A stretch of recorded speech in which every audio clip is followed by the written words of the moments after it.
Казанда яшь режиссерларның 12-нче Һөнәр бөтен Россия театр фестивале ачылды. Татарстан театрларының 16 спектакле күрсәтелә. Фестивальдә барлыгы 11 театраль коллектив катнаша.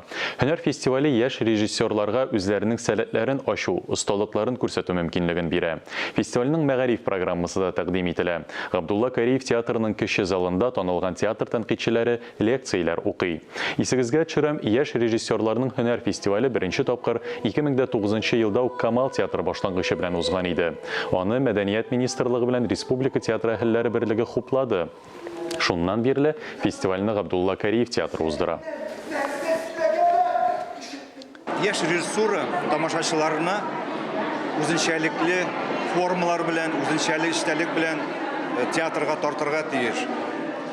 Фестивальнең максаты да шул. Татар театры гомумән театр сәнгате үсүе дә, аның торышы да яшьләрдән тора. Былтыр 23 театр катнашкан иде, быел инде бу әлбәттә күпкә кимрәк. Ләкин без борчылмыйбыз, чөнки бик күп фестивальләр туктатылды, үткәрелмәде, онлайн форматта күчте. Без Татарстан Мәдәният министрлыгы ярдәмендә быел да шушы катлаулы ел булуга карамастан фестивальне үткәрә алуыбызга бик бәхетлебез. Һәр вазгыяттан ниндидер позитив күренешләрне эзләргә була, һәр минустан плюс табырга була. Менә быел шушындый вазгыят булды, күп коллективлар килә алмады.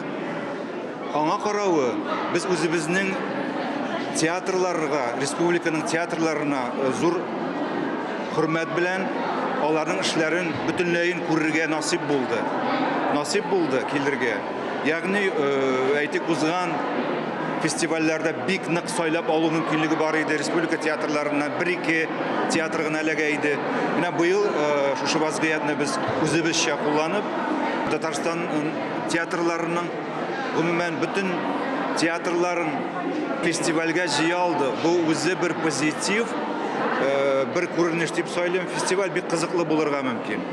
Һәр вакыт бер принциптан чыгып бәя бирәбез. Килгән кунакларга, күрсәтелгән спектакльләргә сыйфат, беренчедә сәнгати сыйфаты, художество сыйфаты булырга тиеш. Тема, тематика, чынлап та көн кадагына туры килергә тиеш проблематика әсәреннән.